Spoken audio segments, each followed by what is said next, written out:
अब हम आपके सामने एक सवाल उठाएंगे और वो ये कि कोविड के इस दौर में कांवड़ियों की भीड़ से ज्यादा कोरोना फैलेगा या ईद मनाने वालों की भीड़ से, या फिर दोनों से।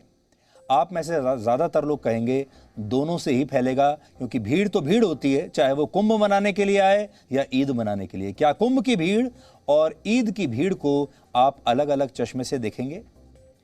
केरल की सरकार ने तमाम डॉक्टरों और वैज्ञानिकों की सलाह न मानते हुए 20 तारीख को ईद से पहले लॉकडाउन में भारी डिस्काउंट दे दिया है और यह मामला अब सुप्रीम कोर्ट पहुंच गया है। सुप्रीम कोर्ट में आज एक याचिका दायर हुई जिसमें कहा गया कि ईद के लिए कोविड के नियमों में ढील देने से केरल में कोरोना का बहुत बड़ा विस्फोट हो सकता है। ये सरकार, केरल की जो सरकार है, क्या कर रही है? अब सुप्रीम कोर्ट इस मामले में कल सुनवाई करेगा और ईद उसके अगले ही दिन है, 21 जुलाई को है। इंडियन मेडिकल एसोसिएशन ने भी केरल सरकार को एक चिट्ठी लिखकर उसके फैसले की आलोचना की है। यानी जो डॉक्टरों की संस्था है वो खुद कह रही है केरल की सरकार को कि ऐसा मत कीजिए। ये उनकी चिट्ठी है और उनका कहना है कि ईद के धार्मिक आयोजन पर लॉकडाउन में ढील देने से कोरोना फैल सकता है और केरल सरकार को जम्मू कश्मीर, उत्तर प्रदेश और उत्तराखंड जैसे राज्यों से सीख लेनी चाहिए, जहां महामारी को देखते हुए पहले चारधाम यात्रा पर रोक लगाई और फिर कांवड़ यात्रा को भी रद्द कर दिया गया।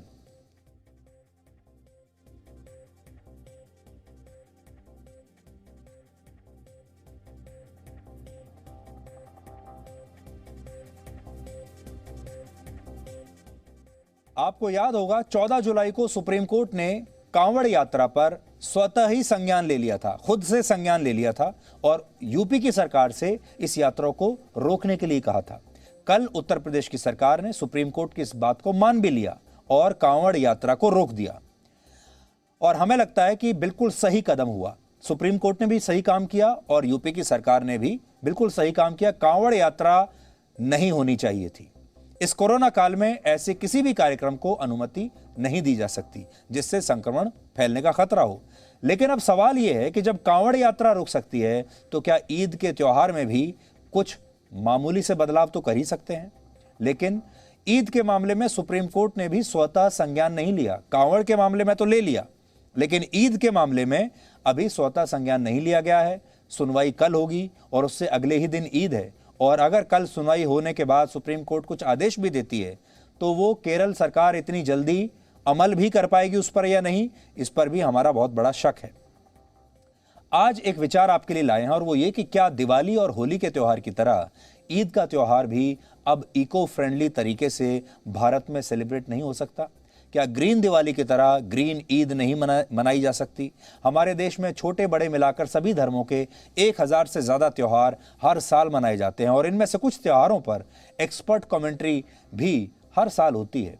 ग्रीन दिवाली के बारे में आपने सुना होगा, इको फ्रेंडली होली और इको फ्रेंडली गणेश उत्सव के बारे में भी आपने सुना होगा। ये सब एक्सपर्ट्स आपको बताते हैं कि कैसे इन्हें ज़्यादा इको फ्रेंडली बनाया जाता है। लेकिन ग्रीन ईद मनाने पर आपको कभी किसी की कोई राय सुनने या देखने को नहीं मिली होगी और अगर होती भी तो इस चर्चा को एक विशेष धर्म के खिलाफ जोड़कर देखा जाता है। तुरंत अगर आपने ये बात कह दी तो कह दिया जाएगा कि आप सांप्रदायिक हैं और एक खास धर्म के खिलाफ हैं।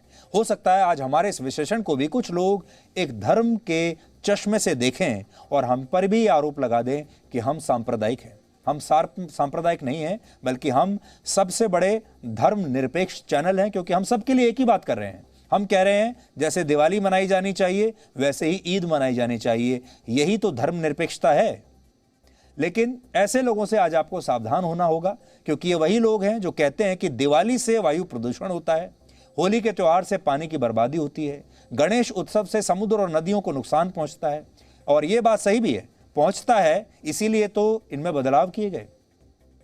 लेकिन ऐसे लोग कभी ये नहीं कहते कि ईद के त्योहार पर एक दिन में जो लाखों जानवरों को काट दिया जाता है, इससे भी पर्यावरण को नुकसान पहुंचता है। इस समय पूरी दुनिया में इस्लाम धर्म को मानने वाले 190 करोड़ लोग हैं। अगर 5 लोगों का एक परिवार भी किसी जानवर की कुर्बानी देता है तो इस तरह से ईद के त्योहार पर एक दिन में ही 38 करोड़ जानवरों की कुर्बानी हो सकती है। हालांकि ये सिर्फ एक अनुमान है, इसमें ऊपर नीचे हो सकता है। ये एक अनुमान हम देने की कोशिश कर रहे हैं। ईद पर जिन जानवरों की कुर्बानी दी जाती है उनमें भेड़, बकरी, गाय, ऊंट, भैंस जैसे जानवर होते हैं। वर्ष 2016 में बांग्लादेश की राजधानी ढाका की कुछ तस्वीरें आज हम आपको दिखाना चाहते हैं। पूरी दुनिया में ये बहुत मशहूर हुई थी, पूरी दुनिया में इन पर बहस चली थी, क्योंकि तब वहां सड़कों पर उन हजारों जानवरों का खून बह रहा था जिनकी कुर्बानी ईद के मौके पर वहां दी गई थी। उस समय कुछ दिन तक ये बहस चली कि जानवरों की कुर्बानी नहीं देनी चाहिए।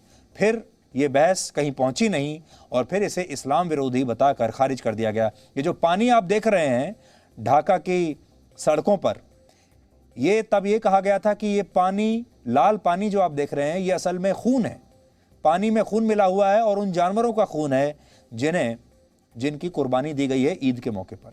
हालांकि ये एक अपवाद भी है, क्योंकि जब भारत में हिंदू धर्म के त्योहारों की सोशल मीडिया पर ट्रोलिंग होती है तो इसमें हमारे देश का एक वर्ग बढ़ चढ़कर हिस्सा लेता है और हम अपने त्योहारों की आलोचना को स्वीकार भी कर लेते हैं। आज देश में दिवाली का त्योहार बाद में आता है और ग्रीन दिवाली की चर्चा पहले शुरू हो जाती है, और हम फिर से ये कह रहे हैं इसमें कोई बुराई नहीं है, हम इसे एनकरेज करते हैं।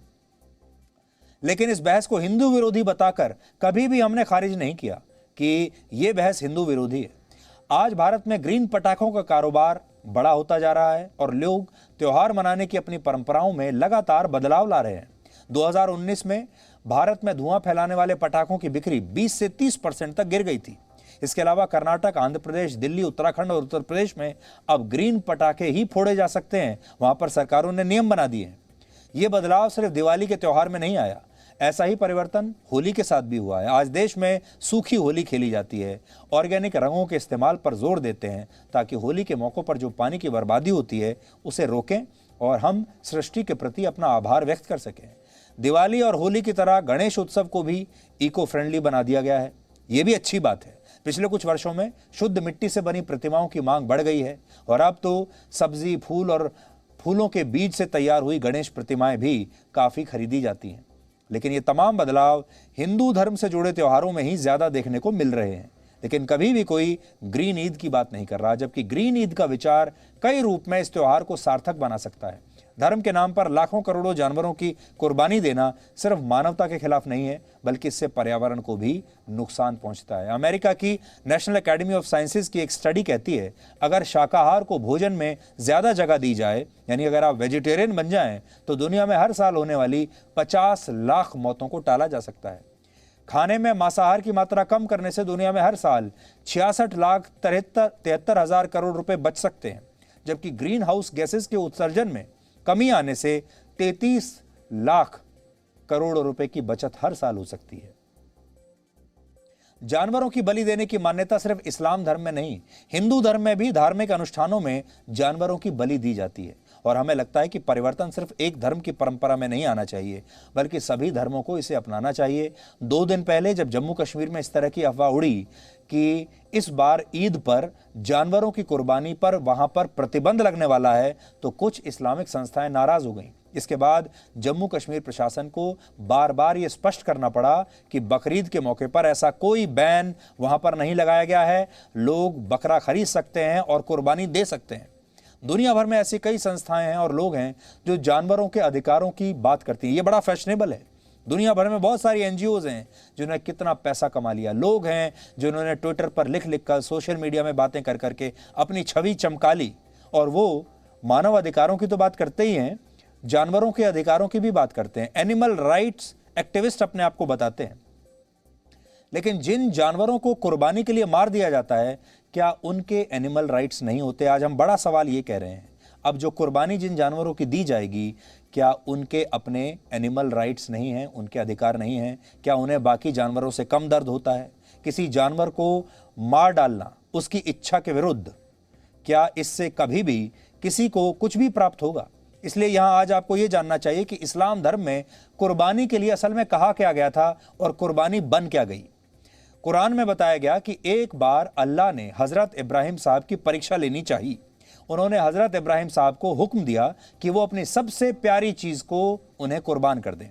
हजरत इब्राहिम को अपने बेटे हजरत इस्माइल सबसे ज्यादा प्यारे थे, क्योंकि उन्हें 86 वर्ष की उम्र में हजरत इस्माइल के रूप में पहली संतान नसीब हुई थी। उन्होंने अल्लाह के हुक्म को पूरा करते हुए अपने उसी बेटे की कुर्बानी दे दी।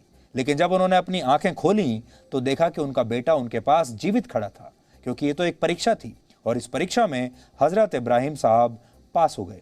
लेकिन समय के साथ साथ इस्लाम धर्म में कुर्बानी का मतलब बदलता चला गया और आज के ज़माने में लोग एक दो दिन पहले बाज़ार में बकरे को ख़रीद लाते हैं और उसकी कुर्बानी दे देते हैं कुर्बानी के नाम पर, जबकि इससे कुर्बानी का असली मकसद पूरा ही नहीं होता। कुर्बानी का अर्थ है ऐसी किसी चीज़ की कुर्बानी देना जो आपको सबसे प्रिय हो, जो आपके दिल के बहुत करीब हो। अब ज़रा सोचिए, ईद से एक दिन पहले खरीदे गए, आपके पैसे से खरीदे गए जो जानवर हैं वो आपको प्रिय कैसे हो सकते हैं? जिस जानवर के साथ आपने 2 घंटे भी नहीं बिताए, मान लीजिए आपको जानवरों से प्यार भी है और आप उनकी कुर्बानी दे रहे हैं, जिस जानवर के साथ आपने 2 घंटे भी नहीं बिताए, जिसे अभी अभी आप घंटा भर पहले पैसा देकर खरीद कर लाए हैं और फिर आप उसे मार देते हैं, तो ये कुर्बानी कैसी हुई? किस चीज़ की कुर्बानी ऐसे में लोग देते हैं? ये तो कुर्बानी है ही नहीं, ये तो खरीदी गई नकली कुर्बानी है। पाकिस्तान के मशहूर लेखक और पत्रकार जो अब कनाडा में रहते हैं, तारिक फतह ने एक बार कहा था कि लोग जानवरों की जगह अपने मोबाइल फ़ोन की कुर्बानी क्यों नहीं देते, क्योंकि आजकल तो वही उन्हें सबसे ज़्यादा प्रिय है। आज हमने तारिक फतह से इस बारे में बात की और उनका क्या कहना है ये सुनिए आप। आजकल के ज़माने में ये इसका कोई ताल्लुक नहीं है।